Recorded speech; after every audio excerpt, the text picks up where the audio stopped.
Well, good evening, everybody, and welcome to Simply Spooky here on a Wednesday night. As you can see, we've got, as usual, we've always got Viv in the chat, as she's the main host. And tonight we have got the wonderful, lovely Wayne Seaden. Hi, Wayne. How are you doing, buddy?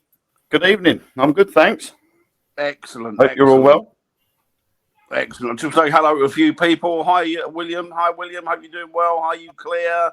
Hi, you, Paul. Hi, you, Annette. Lovely to see that there's so many of you in the chat, or the chat even straight off this evening.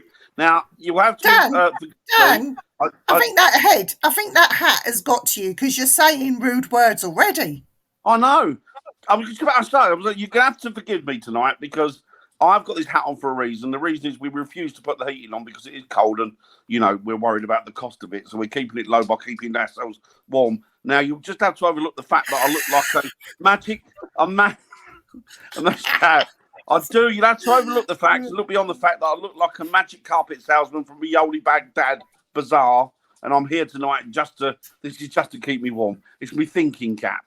You see. I thought you just been to a Brooks concert. That as well. So yes, so good evening, Bryce. Annette's staying in the chat as well. Is Annette staying in the chat? I'm glad you're all in the chat. Brilliant. Bry's in the chat. Bry's in the chat. Are you, Bry? Welcome to the chat.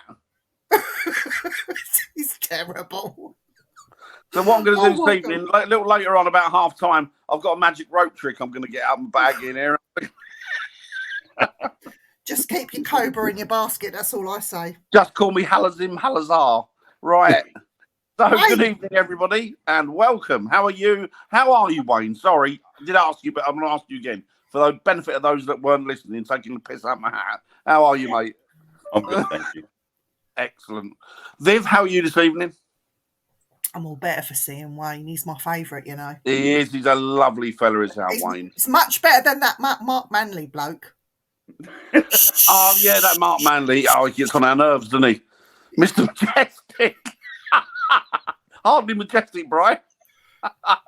Mr. Pathetic, I think that's what I am, rather than majestic.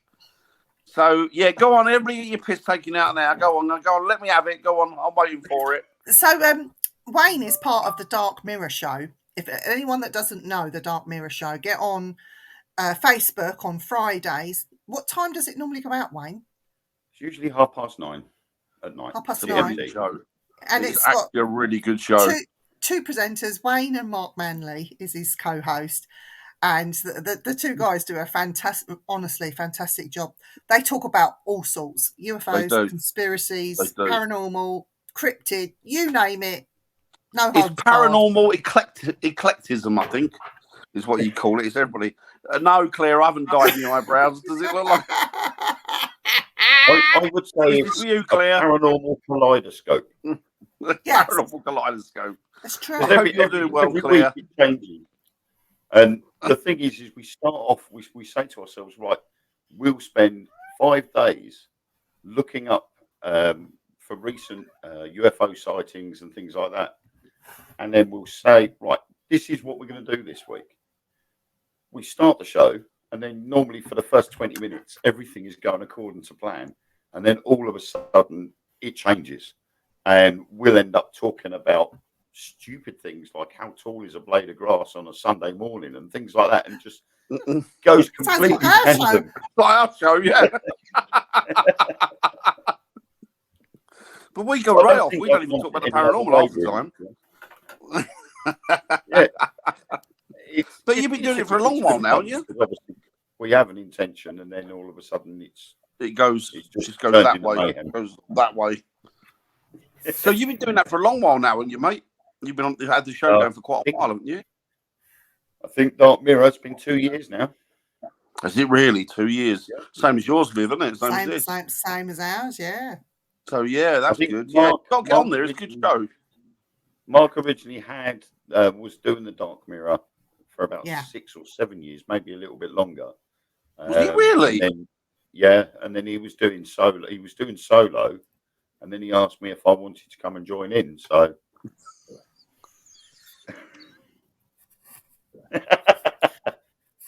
Looking to my eyes, not around my eyes. Looking to my eyes. God. Don't give him delusions of grandeur, Nettie. Right. I thought the hat made it look distinguished. All you need now is your smoking pipe and slippers. I do my smoking jacket, my smoking pipe, pair of slippers, and just sit there with a violin behind me, like Holmes. My God! But now, Wayne, you've also written some books. Loads of books called Spookanori, like part of the Spookanori range, aren't they? Yes. Tell everyone what Spookanori is that don't know. Right. Well, Spookanori originally started as a I'm going to put it a stopgap between episodes of Most Haunted. I used to admin their page and work with Most Haunted on Most Haunted Experience events. And in between the series, there'd be a set gap. And I had to do things to try and sort of keep in communication with the fans. And on the Facebook group, there was something like 54,000 people signed into the group. And there was only me and Fred Batt that were actually governing the group. Carl and Stuart were originally part of it, and then they walked away to allow me and Fred to just take over. So I was doing the day shift, and then Fred about 2 o'clock in the morning would take over. Not that he really did much, but So in between the series, I would do things like little competitions and things like that. And then I started to do live readings of stories that I'd written. And they were originally only short stories. And I decided to call them Spookinories after the original BBC Jackanori. But because they were paranormal tales, they're designed to be spooky. So I thought, right, Spookanori it is. And as a result, the stories that I've written so far have been 2 of them are ones that I'd written a while ago for the Most Haunted group, but I had to reimagine them to make them longer so that they could be published. So you've got quite a few of those under your belt as well now, haven't you, those stories? I'm now writing my 5th. Where can they buy your books? Where can they buy these? Where can they at the moment, they're all on Amazon, either through Kindle, the ebook, or you can buy the paperback from Amazon, or I sell them personally as well. So I've got, at the moment that's out, I've got A Whistle from the Hills. Okay. Which is a nice one, set in Crete. We have Lady J, which at the moment is my bestseller. Okay. And that's set in Dorset. We have Cricket, not the sport. No. If it was, it'd be a blood sport because I put some blood splats on the cover. So that one's it's a paranormal story with a difference. It's not about ghosts. It's about more to do with Mother Nature. Oh, I spelt your name with 2 N's for some reason. I did see that, yeah. I kept my finger on the button for too long. It's Wayne Seaden. Seaden. We just made you a bit posh there, Wayne. Thank you. And then the last one that I released was Job Done. Job done. Have you got some more in the pipeline at the minute? Haven't you got some ideas that you're chucking around? And yep, at the moment I'm writing one called Overdue, which is a ghost train with a difference. Ooh. So that one's being written at the moment, which was originally done and is on my Facebook group. I think it was last year. I read it live, and I thought to release this, I'm going to have to reimagine the whole story again. And so far, I'm about 27 pages in, and I haven't even touched the original story. Wow! So it's that's going to be your longest, isn't it? It's taken its time. The longest one was Cricket. The longest book was about 184 pages long, I think. And this one is gonna, I think it will surpass that. Bryce says, how do you find the time to write these books? At the moment, with great difficulty. Because I've got 4 children. They're all in different stages of school. I've got one in nursery, one in infant school, one in primary school, one in secondary school. And we're caught picking them up and dropping them off. And and doing all the other bits along with all the other stuff that I do as well. But usually when I get a spare couple of hours, or I'll burn the midnight oil and just type away. Just go for it. I haven't written much over the last 2 weeks because I've been decorating the kitchen. So I've been having the paintbrushes out. And that's all right. It gives time for those artistic juices to flow, doesn't it, while you're doing something else? It does. I mean, oddly enough, I was doing last Thursday on my group. I was reading Lady J, and I was reading the first chapter, and then I did a little Q&A afterwards. And people said to me, "How do you find the time to write them, and where do you get your ideas from?" And I said to them, you know, I can get my ideas out of thin air just walking down the road. And I had a prime example of that was a friend of mine owns a snack van in a plumber's merchants. And she asked me the same question. And I'm like, okay, a guy, he's running out of, his business is dying. So he sells it to somebody else and he disappears. The person that then buys the company, he goes in, gets awarded a multi-million-pound contract. He goes into the plumbers merchants to buy some taps or something, and he asks this guy, who he didn't recognise him. He just asked him where the taps were, and he pointed over to this darkened area of the warehouse. Moves some stuff outside and finds this body, and it turns out to be the guy who he brought the business off of. Oh. And of course, then the police questioned this guy because they think he might have had something to do with it. And he turned around and he went, when they showed him the picture, he's like, hang on a minute. He showed me where the taps were. And he went, well, he couldn't have showed me where the taps were because he's lying over there dead. Yeah. And my friend was like, oh my God, that's so weird. And I literally just plucked the story out of thin air. Yeah. But as a result of that, I've got 16 stories sitting there ready, waiting to be written. Yeah, exactly. Do you find yourself writing on the balls, those, Bri? I tend to end up writing in my sleep. The ideas come up, and I'm sort of. I'll take notes in my mind. And then if I can remember what I've dreamed, I'll write them down as soon as I wake up. Or I'll put them into my phone. My phone is always by my side. And I have ideas that I put straight into my phone. So that once I've finished writing the book, I've got the next idea and I can take it off my phone and go, right, here goes book number 6 or whatever. And I guess all you need is the germ of an idea, isn't it, really? And then obviously it forms itself around that over time. It does. I mean, basically, all you need is a character, a location, and then just imagine that location and imagine that character, and then you just build around it. And then next minute, the story just literally swarms in. I mean, my backdrop, I could probably write a story about that. Yeah. It's anywhere you can pick information or pick ideas up from anywhere, I guess.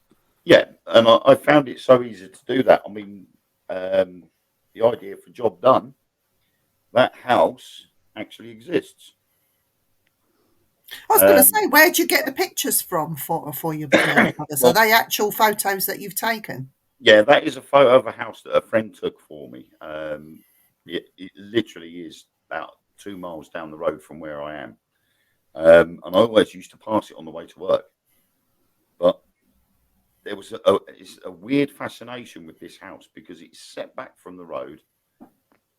You never see anybody around in the grounds of this house, and it's got mass expanse of gardens all around it. And one day I'd actually seen somebody standing on the roadside by the gate, and it was literally a rough-looking gentleman was standing there, and he waved at me as I drove past. And it just literally set up this weird fascination with this house, and it looked at the time, it looked a little bit run down and derelict, and this old bloke was actually living there. And the idea from that came up, and my friend said, "Do you want me to take a picture of it on my way to work?" So she took the picture of the house. I then edited the picture and included it as the backdrop for the book. So it worked out quite nice. Excellent. Imagine going to a bookshop, rifling through some books, and find a book there, a ghost book with a picture of your house on the front. Luckily, my friend did ask for permission. Apparently, her dad, who works as a farmer in the area, went to the house and asked if it was all right if his daughter could take a photo. Yeah, I can't imagine many people would be anti that. To be fair, it's weird. What I find really weird is that apparently my book is in Waterstones. One of my books. We don't know which one, but one of them is in Waterstones in Oban, in Scotland. Is it? Apparently. In Oban? Yeah. And I'm like, how on earth? Because they're only sold on Amazon or directly from myself. So I found it strange that it was in a bookshop in Oban, but I have found it on World of Books. Oh, well, that's good. That's good. So, and it's been sold for a lot more than it's actually worth. Good. Good. I think one of the English, or the Great Britain, the UK branch of World of Books, it was selling for something like £7, and in America it was going for the equivalent of £9.80. And I'm like, but the books are only £3.50, so someone's making a profit. Yeah, it's not you though, is it? Unfortunately, no, it's not. But I don't mind. That's why I'd rather people came to me, because then I sign them. Yeah. And that then, unless if I signed one to you, Dan, and you read it and went, oh, do you know what? I'm going to sell this. Unless you sell it to someone called Dan, it's not going to make. They're not going to be able to sell it. Oh, exactly. Yeah, exactly. Exactly. I think I've got all your books at the minute. I think I have actually. I might not have the last one, but I've got the others. But they're good books. They really were. They definitely were. They're really interesting and great books to read. Hiya, William. It's nice to see you in the chat there. So Brian here really says he doesn't write as such, but he's been doing autobiography as I go along. That'll be a doozy. Yeah, it sounds like something. My one will be as well, Brian. So you're not alone. Actually, it's really weird because I found a couple of books the other day on my great grandfather, and there's a couple of books on his life, and I didn't even know they existed until I went through this. It was like a site online to do with the villages where they came from, because they're Norfolk. They are Dorset and West Country family going back hundreds of years, and it's a book about him as a grave digger of all things. So creepiness has been running in the family for a long time. So hiya, Sean. I hope you're doing well. Sean from Down Under. It's my cousin. Is it? Yeah. Hello, Sean. How are you? I hope you're doing well. Robert, can I post a like for free online books? Of course you can. I love my books. Definitely look them up on that. They're really good books. They're really, really good stories. Very enjoyable.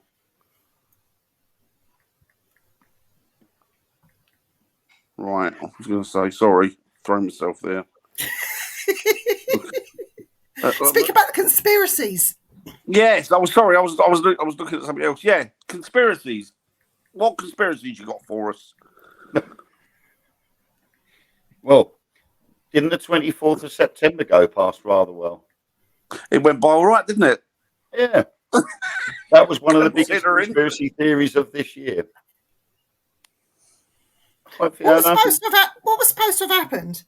There was a number of theories behind the 24th of September. A lot of them reckoned that Russia was going to use nukes, which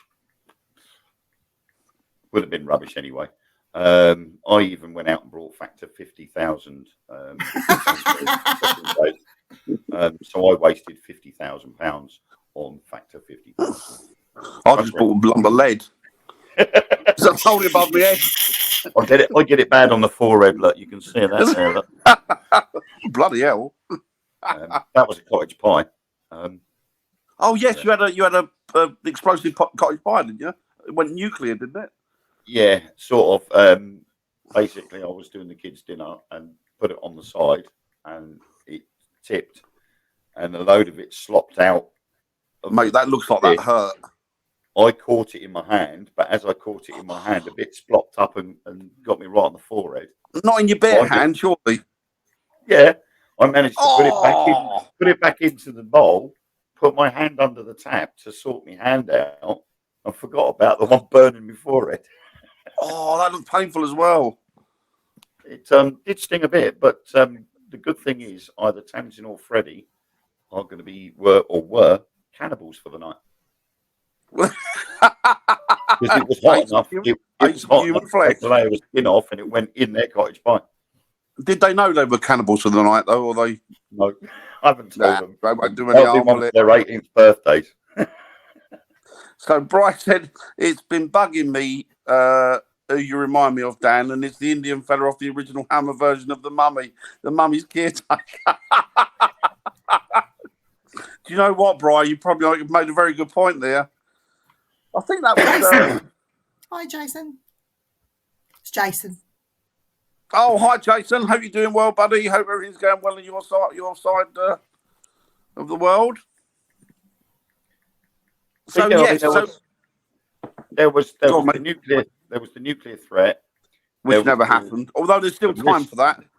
Yeah, there was risk of all the oil and gas being cut off completely into Europe, which now they've discovered these leaky pipes, haven't they? And they reckon that the gas is running out of these leaky pipes. You know what? A weird thing is the guy on tonight. I was watching him on one of these podcasts. He's a not conspiracist. He's ex-government, ex-American government. This guy, and he said that he said, yeah, we done that. He said, America, of course we did.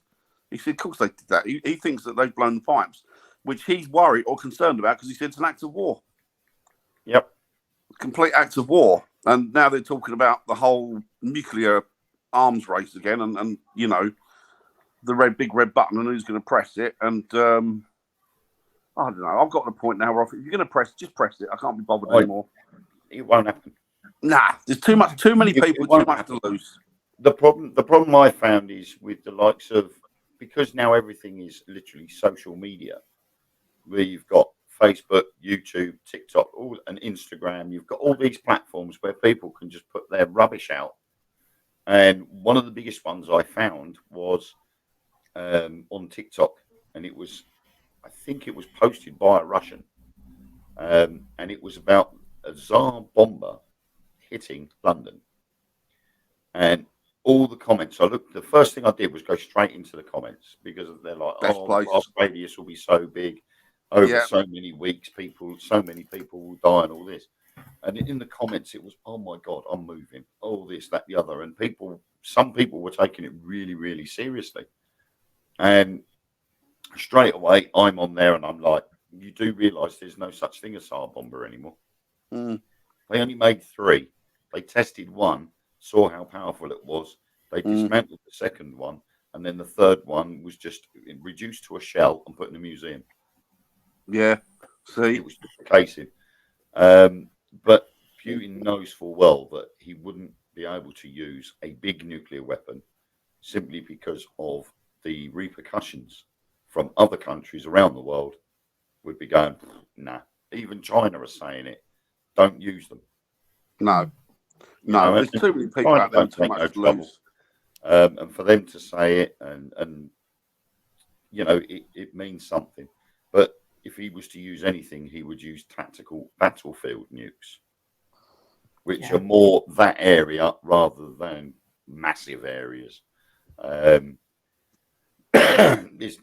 he's broken the rules anyway because he's been using the vacuum bombs. So, you know, the rumor mill was going off about that. Then there was Freddie Mercury coming back, Michael Jackson coming back. Possibly Tupac, and the last one, which with the Queen's death, bless her, that went through the roof, and it was Princess Diana's going to come back, and there was videos going out there of, oh, did you see the car she left the club in or the hotel was one car, and the car in the tunnel was another car. And yes, that is true. If there was 2 cars. But that was because it was a deterrent to try and throw off the paparazzi. Yeah. They stopped cars.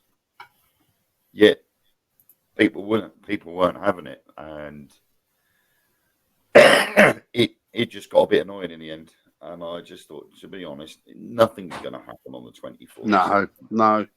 All it's going to be is all these threats and nothing's going to happen. We went and did an investigation on Saturday, on the 24th, and we looked to the skies because it was a clear night, and we're thinking, well, maybe something will happen sky-wise, and all we saw was shooting stars. Nothing happened.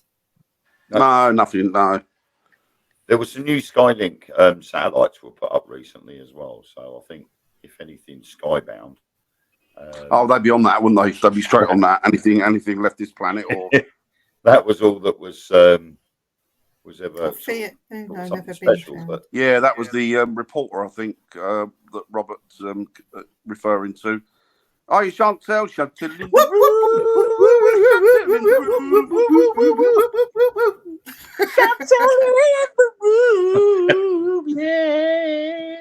There you go. Right. The Fiat Uno has never been found. You're quite right. But I don't know. I'm sick. I'm tripping over conspiracy theories, and none of them ever seem to come to any fruition. It's just got to the point now where I know with the last few years we've led has been horrendous, but I'm hoping there's going to be a change in the winds, and it's going to be a fair wind that blows a little bit of luck our way, really, at some point. Because to be honest, I think as far as conspiracy theories go, the biggest ones will always be, was Princess Diana bumped off by the royal family because of because of her relationship with Dodi Al Fayed. Then there was what was it? Oh, Prince Charles and Camilla had actually had a son, and he lives in Australia, and they were all like, "Oh, he's next in line to the throne." Well, royal protocol wouldn't allow that because it's a son born out of wedlock, so he would never have been next in line to the throne anyway. Is that the bloke over there? Who's the guy? There's another guy who reckons he should be king now. Yeah, it's crumbs. That was on Tony Robinson, weren't it? Yeah. Yeah. No, there's a new one. Family tree. There's a new one who reckons he's illegitimate, and it's like, oh, come off of it. Chantel, don't. Thank you, Chantel. Don't give him a big head. Don't give him a big head. I look like a magic carpet salesman from the Yodi Baghdad. Or I think it was Robert. I'll be charming snakes later with me old getting my old trumpet out to missus. So yeah, there's that, and then of course you've got the age-old Area 51. That's going to be going for years. Mm. Yeah. That's the thing, isn't it? I think until full disclosure is given by the governments of around the world, because it's not just America that have got secret installations. You're never going to get the truth about what's there. No. Because Area 51 is expanding all the time. They've even got sort of areas within the hills that they're using for laboratories. So, because we don't know what's going on in there, it opens up to speculation. And they all stand there and go, oh, what if they're doing this and what if they're doing that? And that sparks the rumour mill. Next minute, you've got all these different things going out there. And all it could be is, I don't know, they might have invited Marks and Spencer's in there to start production of their latest cake range or something. Yeah. Just renting out the space. Something that's mundane. Not available. So they're probably, I don't think there is much there, to be honest, because it's become such a public draw that they've had to move. If there is anything or was anything there, they've moved it elsewhere. There is an area 51 similar in Australia, and it's been I think most world governments seem to have them, don't they? We've got one here. Yes, we've got one here. Yeah. Nick Pope and the presenter of Ancient Aliens actually went there, and Nick Pope turned around and he said, "I'm sorry, but I can't go down there." And he went, "Why not?" You see, because obviously I'm ex-Ministry of Defence. Yeah. If I go down there and I get caught, I'm in trouble. Mm. Yeah. So they're like, right, well, I'll go down on my own then. He literally stood at the gate and the police turned up and went, what are you doing down here? Well, Nick Pope, I guess, has signed the Official Secrets Act, hasn't he? So he can't. he can't do anything like that. But it's he's only got another. I think he's only got another 41 years left to go before he's allowed to say anything. Oh, really? Yeah. Exactly. I've still got another exactly. 20. You can't tell. Was it 96? So 96 to 2002. So what? 28 years. So another 22 years before I can say anything. Where are the other 50 areas? Chantel said. Yeah, Area 51, I agree. where are the other 50? Agree. Yeah. We did land on the moon, but can't do it today. Yes. Yes, that's yes. This is something we've discussed on the Dark Mirror radio show, which has confused myself and Mark so much, is that we found information regarding I know what you're going to say, yeah. actually being on the moon. Yeah. And I showed it to Mark. Mark went, "Oh my God, look at this." And before we could do anything, everything, all the information just disappeared. We can't find it anywhere.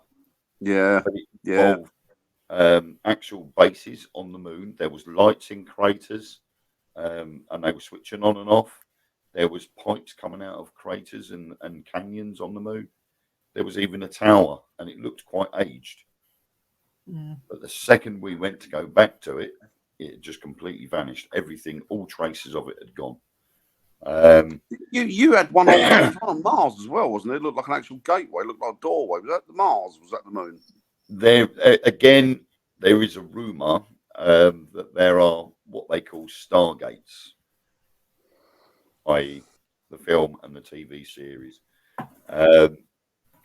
Whether that's because of the film Stargate, but there is a claim that there has been one found in the ice in Antarctica, one that's been found on Mars, and they reckon that obviously the more we venture out into space, we are likely to find even more. However, there are planets that we can't go to because the atmosphere isn't suitable. So Mars would have been at one point before the planet went into chaos. So the Stargate could have been there. But again, how much of it do you believe? You know, is it being put out there on purpose? That's the thing, isn't it? It's always a sprinkling of confusion thrown in there, isn't there, to just dilute the water so you can't see. It makes it so murky you can't see the truth half the time. You see it right in front of you, but it's just mixed up. That's the one thing that throws me with the moon landing, the fact that they said, well, we can't do it anymore. And it's like, why not? We haven't got that sort of technology, or we haven't got the know-how now. It's really. But Jason says that many Americans believe that the moon landing was hoaxed. What do you think, Wayne? There are certainly a lot of photos out there that have surfaced that don't make sense, like crosshairs that have been accidentally airbrushed out. And the types of cameras that were being used, there would have been the crosshairs in certain positions on the frame. And somewhere along the line, they've airbrushed one of the crosshairs out that goes right across one of the astronauts' suits. Right. So technically, by the camera, the crosshair would have gone right across his chest. But for some reason, it's been airbrushed out. So the crosshair actually stops at his right arm. And then there's nothing. So you see all of the spacesuit. Well, if that was actually on the moon, then how did it get there? You know, where did this crosshair go? But again, who took the picture? Right. If Neil Armstrong was the first man on the moon, who took the picture? Well, yeah. Yeah, exactly. Bryce says pyramids and Sphinx on Mars, isn't it? Yeah, there is. The problem is there's a lot of rock formations, and obviously because Mars has got an atmosphere, there will be wind. There are storms on Mars. The weather can be bad on Mars, but there's obviously until we have a manned mission to Mars, all we can rely on is the rovers. You know, the rover will only take a certain degree of pictures at certain angles. So straight away you could go, right, well, that looks like a pyramid. Unless you're physically there and actually physically walk up to it, you're never going to know whether that's a pyramid No. or whether it's just a formation of rocks that have been put there by the wind. Mm. And we know that because there's some natural formed pyramids in Romania. And it's just way the ground has been formed. Nobody has actually tried to see whether there's an entrance into this pyramid in Romania. They just know that it's pyramid shaped. Yeah. Chantal says, I do believe the moon landing was real, but if you listen to some of the classified astronauts' comms, I think there was something seen, she said. Yeah, I agree with Chantal, actually. There is something there that I think they weren't supposed to see, and I think that's the reason why they didn't go back. There is another conspiracy theory that after Apollo 17, they did go back. There was actually 3 more missions after Apollo 17, and they were to the moon, and they did go there to find out what else was there, and they reckon that is where the boost in technology has come from. Right.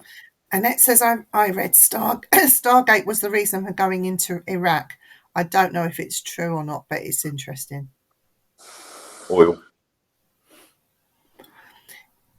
Jason says they keep the truth from us because it contradicts many religious beliefs that only used to control the population. Chantel says communications like they are huge, they are everywhere, and the one claimed to see what looks like snakes on 2 occasions, 2 separate launches. With the post about the comment about religion, the Pope had a conclave with a lot of his cardinals and bishops, and actually they spent 2 weeks discussing how they were going to introduce other beings from other worlds into the Bible. Wow. And that was a 2-week meeting from them, and they've got to admit it that somewhere along the line there has got to be something else out there. You know, I think it's human ignorance to think that we are not just totally alone in this big thing called space. And me and Mark have mentioned it a number of times. The Book of Enoch, which was part of the original. I was looking at the Book of Enoch earlier the week. Actually, it's quite interesting. That Enoch was 350 years old, and he never actually died. He ascended to the heavens. He ascended, chariot. Doesn't say he died. It makes for interesting reading, that Book of Enoch, which you can see why the church has removed it. Bryce says, and the boots that are supposed to have been worn in the NASA museum have a different tread than the pictures on the sand on the moon. That was the rumor mill. The ones that are in the museum aren't the boots that stood on the moon. They were the training boots. And it says, make you think about the theory of hollow moon. And Robert says, are aliens our future? Us, our nearest star is 4 light years away, and the distance an alien would have to travel is boggling. And Jason says that's interesting. Right, I've caught up with all of those now. Over to you. I think, as far as Robert's concerned, I agree with Robert. It is mind-boggling, but from our perspective, if we look at it from our perspective, it is. It's not this argument I had about physics before. I was talking about physics. On the Dark Mirror radio show is that we had a phase where we had dinosaurs, and they were around for millions of years. Now, there was this so-called cataclysmic event that happened that wiped the dinosaurs out. Then eventually the new stage of evolution began, and we came along. Now, on another planet, could be 20 light years away, 200 light years away. They could have started this exactly the same way, but the dinosaurs were destroyed 500,000 years earlier than ours were, which then makes 500,000 years of evolution taking a head start than us. Yeah. So you imagine what we would be like in 50,000 years' time. That bridge for 4 light years could be minutes. Exactly. And it says, I don't think we have to look too far from this planet to find them. They're here already. I wouldn't be surprised if they are. No, I wouldn't be. I came out with one called the Genesis theory, and it was based on the Star Trek Genesis, the project that they did where Spock died and they put his body on the planet and he came back to life. I came out with the theory that it's quite possible that the dinosaurs were destroyed on purpose. Then the new DNA and the new bacterias and everything else that was there to make us were put on the planet. And obviously then they walked away and left it to run its course. And every now and then, when you get people that say we've seen a UFO, we've been abducted by aliens, blah, blah, blah, they're the aliens that are coming back to see how the evolution has carried on. Sort of like a biology stroke geography. Science experiment. Yeah, exactly. Just to see how, it could be their genetics materials placed on this planet, and it's a history lesson. They're coming back to see how we've evolved over the years. And because you know what? The ability to go backwards and forwards, it's a possibility. I agree. Anything's possible. I mean, they're now started to talk about it. Started to talk about it in the last couple of years, but it's really gained momentum in this last year. Is they're talking about the Big Bang Theory never happening. Yeah. That the Big Bang never happened at all. It was an entirely different set of circumstances that led us to where we are today. Yeah, I mean, the Big Bang Theory sort of seemed to be the most plausible answer, but now with the advancement of technology and with the Hadron Collider, they're actually looking into it and seeing that, well, maybe not, because when you smash two atoms together, the first thing you get is a tiny black hole. Yeah. Do you know, this is an argument, not an argument, but generally a bone of contention I have with a lot of people when they say to me, look, Dan, how can you come out with this and how can you come out with that and how can you change your mind on this because, physics doesn't work like that and physics. So, yeah, but physics is always changing. Yeah. As we evolve and we learn more, then physics changes as well. It's not this inconceivable area where the boundaries are not movable. They move all the time. Scientists are always changing due to the information they're getting as to what physics can and can't do. Yeah, I mean, science and technology move side by side. Yeah. And obviously, science discovers the technology, but the technology then allows us to look more into the science. And then that progresses the science even more. Technology then advances, and they're literally battering off of each other to progress.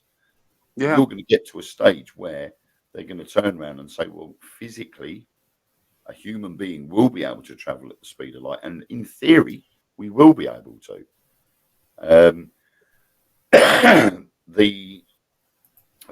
As fast as light or faster than light travel is possible because of weight. And the equation for it is just looking at what does light weigh? Well, light weighs nothing. So the object that needs to travel has to be weighing zero.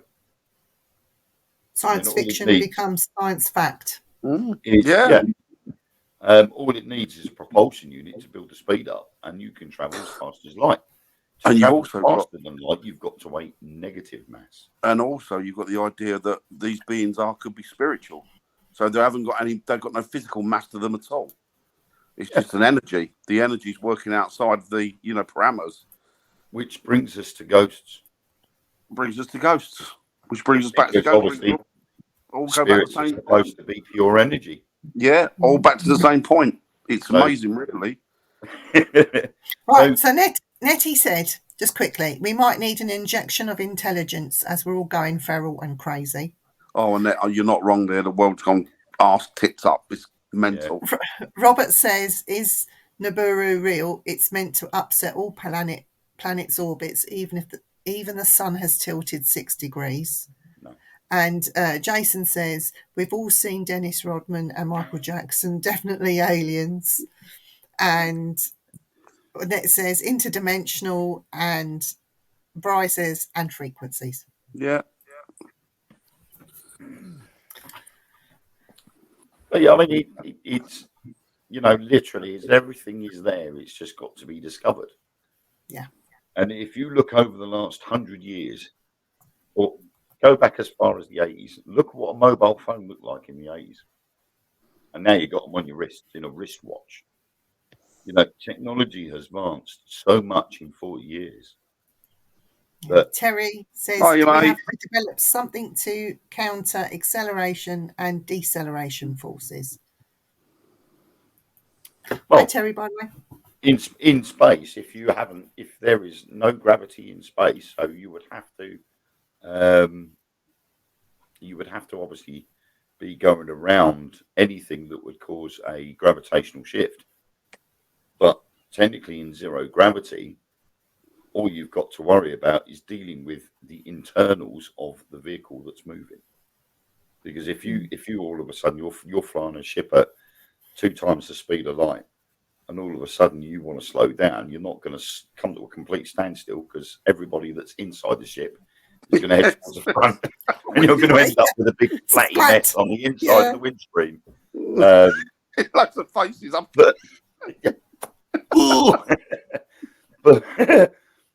But that will all come with technology. Exactly. And it says, do you think that CERN is messing with something that we might well regret? No, I think what we need to worry about more is not worry about CERN. It's more worrying about our governments. They're the ones that are withholding the truth, and that's why me and Mark do our radio show. How long would that need to be, Terry? Because there are a lot of groups out there that are trying their damnedest to actually get full disclosure. And at the moment, the American government keep releasing documents, but they keep doctoring so much of it that the relevant information is missing. There's been a shift. I don't know whether it's down to the human race or it's just stupidness or whatever, but there's definitely been a shift in energy this last few years because the human race has gone completely batshit crazy. Yeah. You know, and I don't know what the root cause of it is. Yeah. I'm trying to contact Bigfoot, so I'll be all right because he's just nice and hairy cuddles. Stephen Hawking said you might rue the day that you make contact. It's probably best to keep your head down because you don't know what's out there, didn't he? Yeah, I don't trust any government, Annette says. No, governments are rubbish. Governments are awful. I mean, there are 2 governments of this world that have been openly honest, and that's France and Denmark. And they both have a website where all of the UFO sightings and reports are actually made public. So anybody can access them at any time. And they've sort of literally put it all out. And we did the same. And then just recently we seem to have gone, oh, you know what, it's not bother. And we'll just push it to one side and forget about it and pretend it doesn't exist. And the problem then is like Robert said, you have to be careful who you contact because you don't know what they're going to be like. And could they be a wolf in sheep's clothing? There's an awful lot of red flags that are going up for me in the last year or so, and particularly the last few months, because it's people's perception of reality. It's also the way that governments are behaving, and there's a lot of sinister stuff going on, like smoke screens, and it does make me think, what's going on behind that? What's going on behind that? What's that? There is a lot of strange stuff going on in regards to governments. I mean, you look at the Guidestones, the Georgia Guidestones. Yes. You know, the one that got mysteriously blown up was the one that actually stated that there should be no more than 500 million people on this planet, or 500,000 people, or something similar. And it was written all different languages. There was the alignment with the stars. There is also the mystery surrounding how and who built it. Because the guy that went to the masonry guy to build it, he paid for it, but it wasn't on he wasn't the one paying for it. It was this conglomerate of people. And the guy said, you know, if I'm making it for them, I want to know who it is. And they said, well, I'm sorry, but I can't tell you. So there was the mystery behind who paid for it. Then obviously there was the mystery on who blew it up. Because all the footage that went out there, you don't actually see anybody approach the stones. You just see and then bang, it blows up. Yeah. Then the rumor mill took over and went, oh, didn't Donald Trump visit there a couple of days earlier? Yeah, I heard that. You know, all Yeah. right, so now we're going to blame Donald Trump for blowing up the Georgia Guidestone. Or maybe they were trying to blow up Trump, but just missed it by a couple of days. Yeah, they got the You time never know. wrong. You don't know, do The you? timing wrong. Yeah, the clocks were wrong on the mechanisms. Why did they change the UFO to UAP and kept USOs? Yeah, I think it should have stayed as UFOs. I mean, it's unidentified flying object and an unidentified aerial phenomena. And what's a USO? A USO is submerged. It's a submerged object. Which is isn't that quite a new theory, isn't it? Or it's one that's been rolled UFO to UAP? Years. No, the USOs.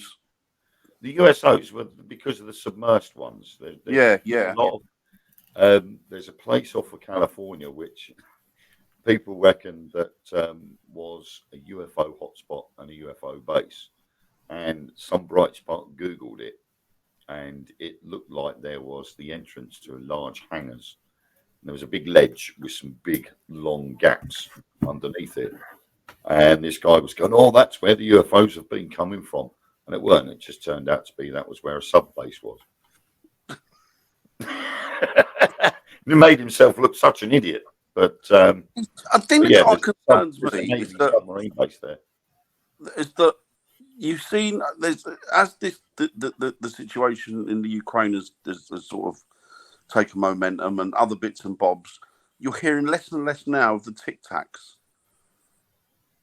Do you know what I mean? Hearing much. No, the Tic Tacs was the last thing before the Ukrainian war started. Yeah, and it amazes now. One diversion goes, another comes along. Yeah, I think that to be honest, it wouldn't surprise me if the Ukrainian war was being used as a diversion to take you away from that. Yeah. And at the same time, having that war claiming that they want his land back, because we know Putin was pro-Soviet and he was ex-KGB. Ex-KGB, He wanted the USSR back the way it was. Yeah. So it was only a matter of time before he started flexing his muscles again. Yeah. The problem is, when you go against the rest of the world, why bother? Yeah, there's no point. Yeah. Right. Robert says that Elon Musk said there are no aliens, or he would have met one. I think he is one. Laugh out loud. Hasling's. I'm going to call you Hasling Paranormal, Jason. Trump said there would be a McDonald's there. Was so angry when it wasn't and blew it up. That's the monoliths he's talking about. Wayne Bryce says, Wayne, do you know of monoliths that have popped up all over the world last year but never made mainstream news and also went quiet over media very quickly? Yes. And that just says it never bodes well in a different ideology finds another, as we have seen in history here. The indigenous seem to disappear. And Terry, Terry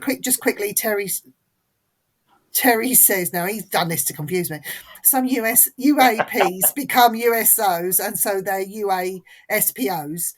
And Jason says, rumour is Putin is dying, has nothing to lose. Yeah, I've heard that. I've heard he's ill. An American, I can't remember what they call them now. Someone that actually looks at someone's motions and actions. Like reading body language. Yeah, reading the body language can actually tell what's wrong with a person. And there was an American guy who actually claims that Putin is ill, and you can tell that by when he's in the meetings, he's holding onto the table with one of his hands. Right. And I'm like, I wouldn't understand the significance of that because I wouldn't be able to tell. No, in my lap or something. But they reckon he got some form of cancer and he's had treatment for it, and that he's practically on his way out. So, like I say, he's got nothing to lose. No. Although with his grandchildren and that, what a selfish bastard he would have to beat her.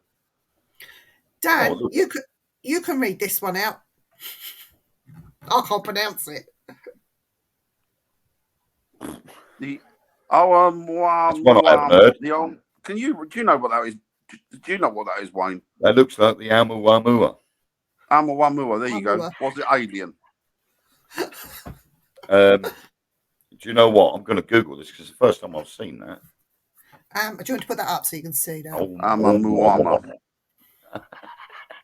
What a name, eh? Sounds like the name of a band in the 80s. Oumuamua. I must go to the doctor. The old Oumuamua. Oh, right, yeah. Oumuamua is an asteroid. Oh, you Dave? Oh, Okay. Is that the one that they think is an alien ship? Yeah, it was the first interstellar object detected passing through the solar system, formerly designated 2017 U1. That's the one that the guy thought could be an alien craft, isn't it? I think. Is that the one, or am I wrong?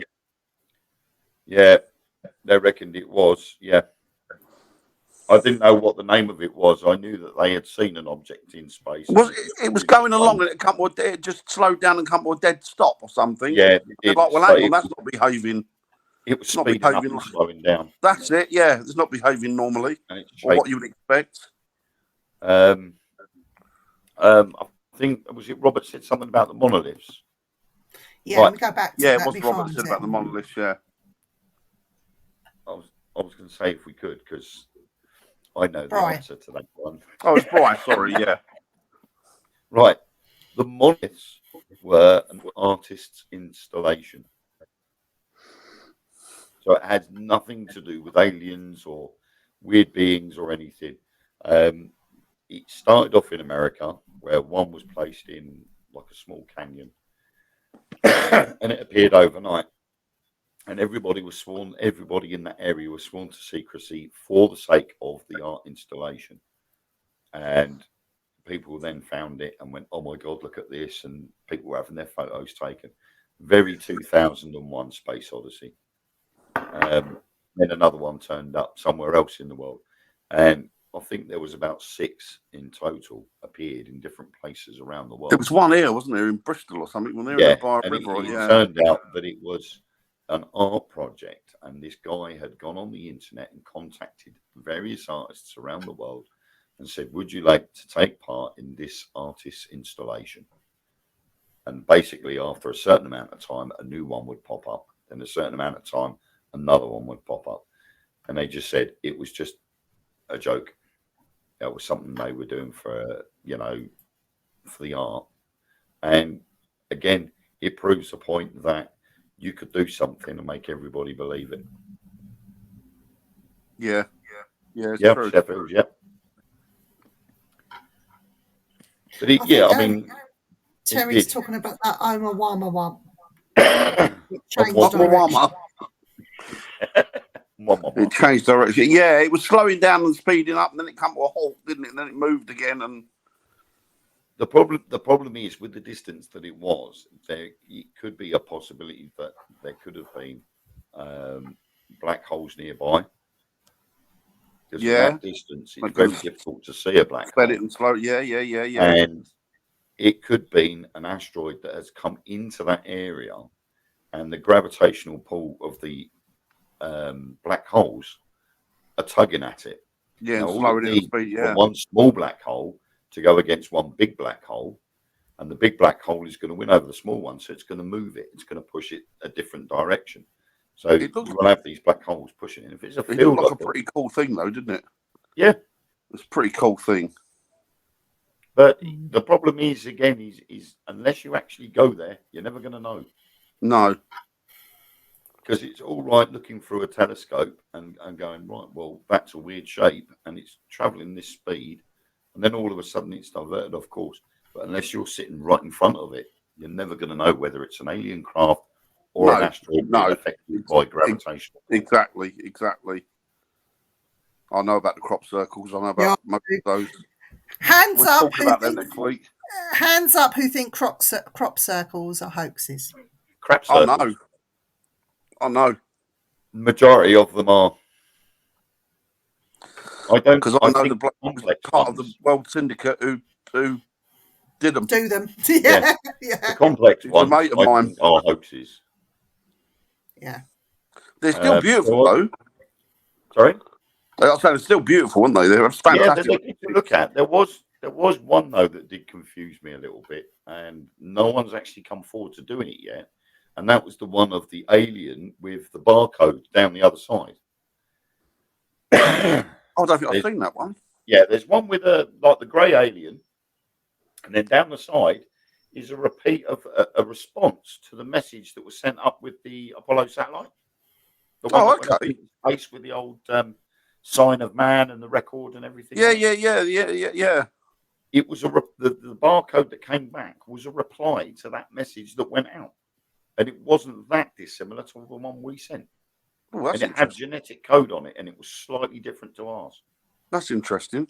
And they reckon it was the same response that they got back through radio waves. And then, oddly enough, the space telescope in Panama or wherever it was, all of a sudden fell apart. It's odd, that, isn't it? Do you remember that? They said we've received the message back, and then you heard nothing else. Yep. They just completely shut down on it, didn't they? But the problem is with all these crop circles, I mean, you know, how do you stop someone from going, well, I've just seen 20 people walk into the field and start patting down the barley or the corn or whatever? Yeah. You're going to go to great extremes to try and keep everybody quiet. Yeah. So you're going to pick an isolated space in the middle of nowhere where hardly anybody's going to see you. But there was another case where a guy was, he's a local pilot to, I think it was near Salisbury, and he was hired to take two people. I think it was something like 100 miles past Salisbury or somewhere on towards Wales, and he flew over this field, and there was nothing. Yet on his way back, half an hour later, there was something. There was this. Yeah. And that was within half an hour, and it was in the middle of the afternoon. So it's a case of how did, you know, that would have then taken lots of people to have done it in that quicker time. And I think sometimes some of these, the time frames just are a bit weird.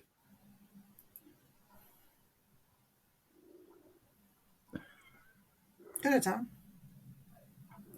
Warnings coming through. I think somewhere along the line we are probably quite being warned. You know, we sent Dart up into space to hit an asteroid. What damage would that asteroid do? Well, yeah. I think, I'll be honest with you on that, I think that if anything's been out there this long looking at us, they could have made mincemeat of us time and time again. So I'm not, whatever's out there, I'm not particularly fussed about. I don't think it's certainly no more dangerous to us than the government. Exactly. You know, what you know, there's going to be two types of aliens. They're going to be nice aliens that are going to say, hello, we're going to share our technology for the greater good. Or they're going to come down and go, hey, grubs up. Yeah, exactly. But what choice have we got? They're either going to help us or they're not. And if they don't help us, then it's going to make no difference to what we're doing ourselves anyway. That the aliens are already here and walk among us, that some of us are actually the aliens, like lizard people, greys. Now there's talk about the cryptids being alien, living in this other dimension, that they could actually come from other planets and things like that. There's all this stuff flying out there. You just don't know what to believe because too many people are saying too many different things. Somewhere in the middle is the truth. I think the problem there is that like I said earlier on, social media is so predominant in everybody's life now. Oh, I wish I'd get rid of it. You can flood it with information. Yeah. And depending on whose information goes viral will be whether everybody believes it or not. And I say it so many times that I found a dragon footprint in the butter in my fridge. How many people are going to believe that if I put that on the internet? Now you'll get on this morning TV program. I'll tell you what we can do. As long as it's not Phil and Ollie, I'll go on there. But I'll tell you what we should do. Hashtag the Paranormal. I'll tell you what we should do. We should leave them alone. And I think maybe monitor people, look at them, see what they do, see how they live their lives. But I would do exactly what the aliens are doing. Because remember, even as humans, we sail across the planet and then bring diseases like colds and flu to tribes and peoples that have never come across it and wipe the whole lot out. So I think we should stay where we are and just monitor them. Yeah, in that sort of situation, if we're going out into space to discover other planets with other life on it, we need to be very careful on how we approach it. Like you say, we could be bringing a simple disease to us that can be controlled, like a flu or a cold. That cold could be like the AIDS virus to them, and we could sneeze and they could drop like flies. So I think we have Lois in the chat. I'm not sure. I think it's Lois. Is that Lois? If it's you, Lois, or whoever, it's me thinking cap. I often wear it when I want to sit down and have a good think. Yeah, that's Lois. That's possible. Yeah. It is a very strange occurrence, spontaneous human combustion, and they still haven't quite fathomed out what causes it. Apparently it's Jay. Oh, all right, Jay.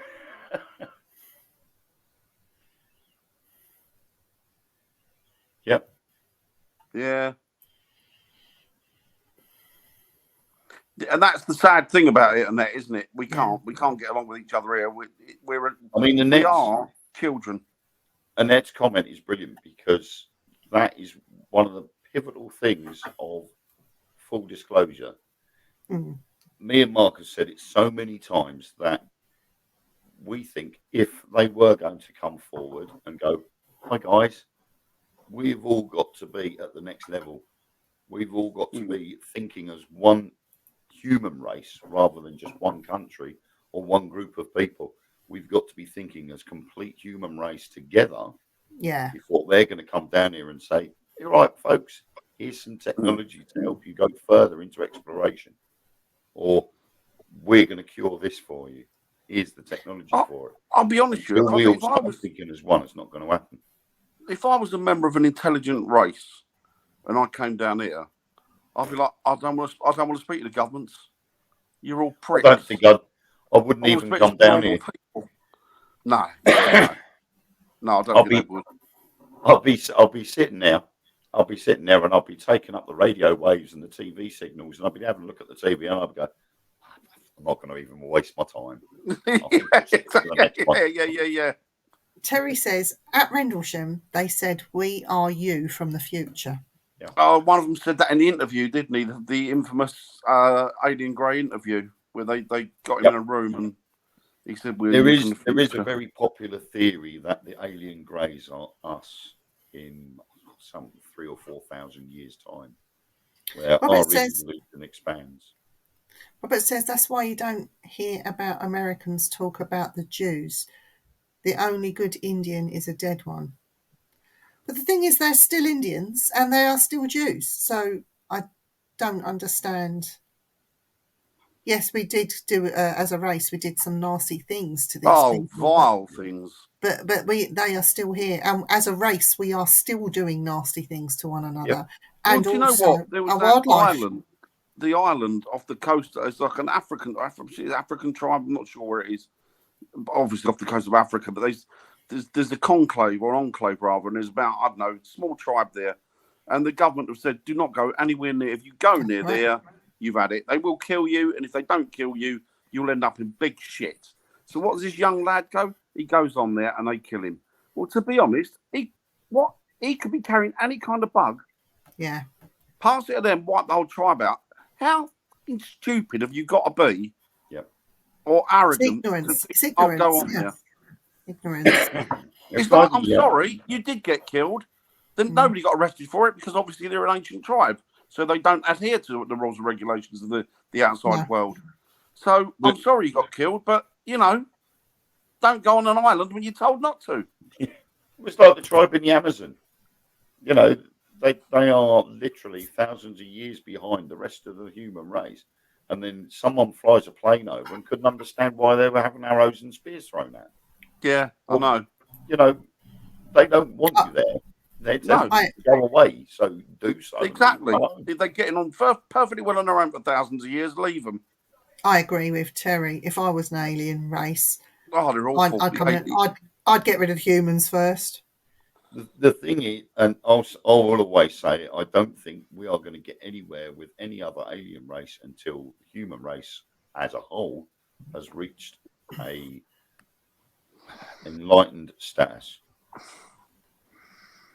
Once the human race starts thinking as one, then things may happen.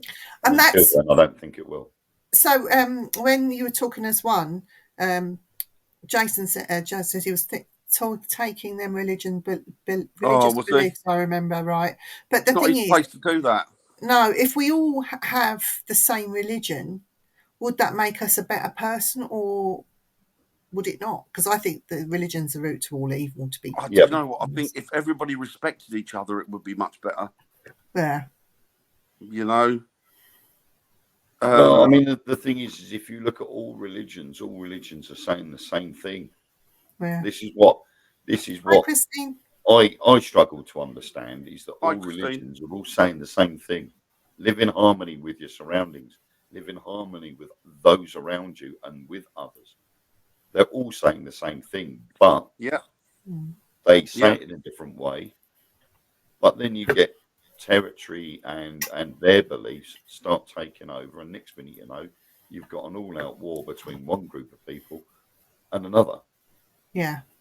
And they're forgetting the original message. Oh yeah, yeah. Original message. In fact, they're using the original message as a way of whipping each other, aren't they? There shouldn't be any issues between India and Pakistan. There shouldn't be any issues between. There shouldn't have been any issues between Germany and the Jews. There shouldn't have been issues with Egyptians and the Jews, or the Native American Indians and the Americans. There should never have been any of these issues if there was respect. And that's what all these faiths are trying to do, but are failing. Great, Terry. Yeah, agreed. Terry says respect and don't judge, and don't try to force your views on others. Yeah, that's true, Terry. I mean, the point on that was when Arnold Schwarzenegger was governor of California. He was asked the question, "Would you ever consider running for president?" His answer was, "I would, but I'm not a full American. I'm Austrian." Yeah. And then I'm thinking, hang on a minute. If I was there, I'd be turning around and saying, hang on a minute. But every president of the United States of America has not been a full American. No. Nope. Not one of them. No. Nope. The true full Americans, they tried to destroy. The proper Americans. You know what it is? I think what it is with the governments all over the world is it's a little club and we ain't part of it. That's what it is, isn't it? Yeah. And so we're not even going to get in by the back door. But if you're not part of that little clique, that's it. You're locked out. So is it the Illuminati or something? Yeah. They're the Illuminati, the Freemasons, the New World Order. You know, it's all this. We're better than you. We're higher than you, and we will go further than you will in life.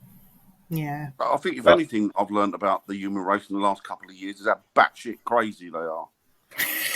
You know what I mean? I went through all the years of my life thinking, you know, people are lovely, aren't they? They're lovely, aren't they? And in the last couple of years, particularly with this new generation, I look at them and think you're off your fucking heads. You're all mental. Every last one of you is mental. Yep. But it's... I think that's what society has done to people.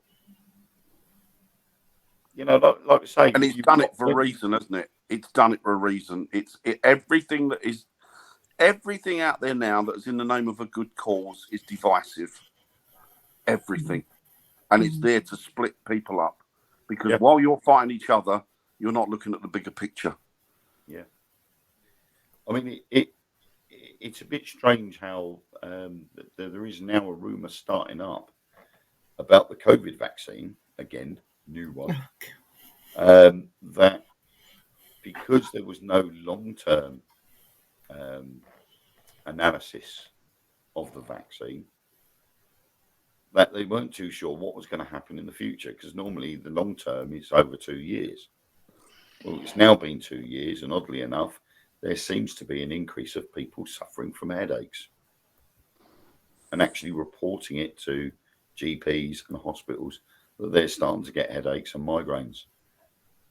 And now they're pointing the finger at the COVID vaccine. It could be anything, couldn't it? Yeah. I've known quite a few people that have said on Facebook, "Oh, I've woken up with a splitting headache today," and then the following day they've posted the same thing again, and their headaches have lasted days on end. Helen's been getting them, and her migraine lasted 2 weeks. I had my booster today. Was that the flu one or the COVID one? Both. That's why he's got his funny hat on. I got my hat on, yeah. Yeah, your head started I had swelling. both done today. That was the short-term effect. I said to him, I said, "Have you got anything else I can have?" He said, "Well," I said, "I feel like I need some in the legs as well." He's done both arms. Let's get the setting. You're going to ache tomorrow. Your arms are going to be like, and you're going to be, my arms ache. One in each side. I only ever had that when I went to join the RAF. I had the yellow fever injection because the first posting I was going to have was over in Iraq with the Operation Desert Storm. And they put the injection in. We walked out the med centre, and we hit the air, and I thought, "Oh, what's that?" And when I looked at my arm, it was like someone had stitched a golf ball under my skin. Yeah, It's red. And I'm like, yeah. You know what? I remember when I joined up. You must remember it as well. And they line you all up. You're fresh in, and they line you all up. And then you got your shirt off and that, and they got the sugar cube, wasn't it, with the thing on it, and then the injections. And we had this kid there who was joining the Marines. He said, "I don't give an F about injections and that." As soon as the needle come out, he hit the floor like a stack of shit. This kid. They never bother me, but that one did. That one, I'm just like, Jesus H. How am I supposed to get my shirt over that now? Well, that's the thing, and even as a military member of the military, you don't know what they're jabbing you with. There could be all sorts of experimental crap going on. Yeah. Oh. Yeah, they say it was for yellow fever, but there could have been anything in there as well. Could have been anything. Yeah. Probably be. Would you have the new COVID jab or the COVID jab now, or not bother? Nah. You wouldn't bother. About you, Viv? I'm having it done, so I've got a thing through. I've got to go and get it done. I'm having my flu jab as well. I had the first booster, so I had the original 2, and then I had the third booster, and then after the third booster, we caught COVID. Yeah, so you will. What's the fucking point? Yeah, you will. You know, if I'm going to have these vaccinations and then catch the bloody thing anyway, I might as well not bother. But so it's like when you have a flu jab, you can still catch flu, but it's not it's not as harsh, like a harsh flu that you end up in hospital. You'll still get flu, but it won't be nowhere near as bad as somebody who we all caught COVID over Christmas. Yeah, I remember you getting it, yeah. I had it hardly anywhere near as bad as everybody else. Ethan caught COVID, and he hadn't had any of the vaccines. And he caught it, and his symptoms were only a little bit worse than mine. See, I have to have it because not for me, but Hazel, she's got an immunosuppressant disease, so I have to have it to cover her. Yeah, I mean, for us guys here through choice, we're not going to bother because it's that's fair enough. Enough. We've had the first booster, and it ain't really done nothing to us. We still caught it. Two members of my family. If we catch it again, we're not going to get it any worse than we already did. No. Two members of my family got it very bad. Yeah. And both of them were put on ventilators. Both of them, they were pensioner age. One of them in the UK, he survived but lost 3 months of his life and still has issues from being on the ventilator. He can't walk very far. He walks with a stick now. He's lost lots of weight. You feel better soon, Christine. He's not a very well man, but he's alive. But the other member of my family sadly passed away. Now, he didn't pass away with COVID, but his symptoms were bad enough to end him in hospital. They put him on a ventilator. And because his body basically couldn't deal with the ventilator, because people think that ventilators are you put a tube in and that's it. No, it's not. They put a tube in and then they change the tube. They have to keep changing it because your esophagus is so big. Anyway, he ended up passing away. He had a heart attack because his body couldn't deal with the ventilator. It was the ventilators that were causing a lot of the deaths, wasn't it, early on? Yeah. They didn't realise what the situation was, did they? Yeah. So he didn't die of COVID, but he died because of the ventilator, which he needed to be able to breathe and keep him going. And there would it's have been just the one time, of those things. There would have been the time where they turned around and said it was COVID that killed him. Yeah, even if he'd have fell over. Because they were doing that all the time, weren't they? It didn't matter what it was. Yeah. You died of COVID regardless. Yeah.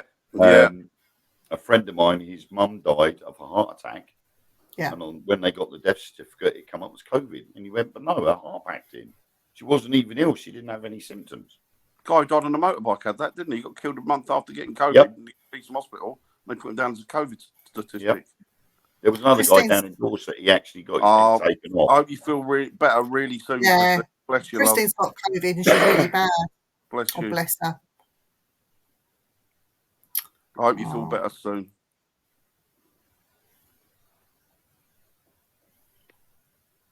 Yeah. A friend of mine passed away and it was the jab that killed her. It was the second booster she had. And the second booster caused clots that travelled. It went to her heart and she died very suddenly. So, again, not all the jabs are suitable for everybody. No. It's like anything. Like you could have a flu jab and pass away, couldn't you? The problem was it was obviously this virus sort of boom was out there, even though technically everybody knew about COVID for decades. Because it was on bottles of Dettol. I agree, Robert. That's right. And things like that. It was always there. And I think the first known case of COVID was in something like 1968. So that's a hell of a long time ago. So COVID was known about. But this particular strain, like the flu, it migrates and changes every year. Yes. Yeah. So you have to have, that's why you have a new flu vaccine. Do you know what amazes me? Everyone's talking about COVID. But no one's talking about Ebola that is still rife, that's still going on. There wasn't that much talk about the flu either this year. No, there was hardly any cases of the flu last year, according to the government, because you didn't need to know that because it was all about COVID. It was, The fact remains that more people died of the flu last year than died of COVID. Yeah. And the year before. That's remote COVID, didn't they? Because that was well controlling the masses. Air travel was the spreader, But then it can also spread not just on air travel, but on objects that we're importing, exporting right across the world. Stuff, it was like they said. I mean, we had one of my ex-team members. He got cystic fibrosis, so he was always wearing a face mask whenever we went out anywhere. Face mask. Then he plastered all over Facebook that he got COVID, and it was anti-vaxxers that gave it to him. So I said, how do you know it was an anti-vaxxer protester that gave you the virus? Yeah. Well, because they were near us when we were in Chelmsford Town Centre. I said, but hang on a minute. I said, stop.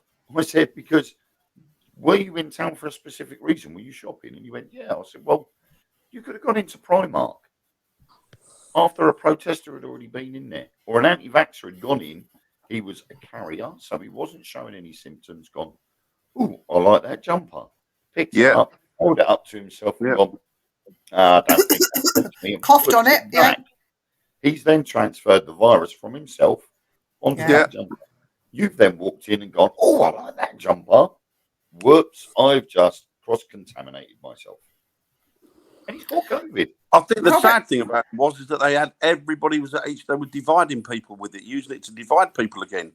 Have you had your jab? Haven't you had your jab? Well, if you haven't had your jab, you're nasty. You're this. You're that. No, people's right to have the jab if they want, and it's their right not to have it if they want. Some of the draconian things that they wanted to do to people because they hadn't got the vaccine was wrong, and that was when all this New World Order shit started kicking off. The Tory minister came out the other day. New World Order, they've started all of this COVID business. Yeah, there was a Tory minister came out the other day, and she was talking about another Tory minister who was in the cabinet at the time, and he turned around and said, "What we need to do is if there's COVID in a house, we need to take the children and put them in homes." And she said, you can't do that. Oh, she said, you can't do that. And he said, who says we can't? And she said, if you do, now this woman was also, she was on the board of, she was on the board for the COVID board there, but she was a psychologist, behavioural psychologist. And she said, because if you do this, they'll be up in arms. And he said, well, let them get up in arms. He went, we'll soon put a stop to that. And these are the bastards you're dealing with. Mm. These are the pieces of shit in government that you're dealing with. Yeah.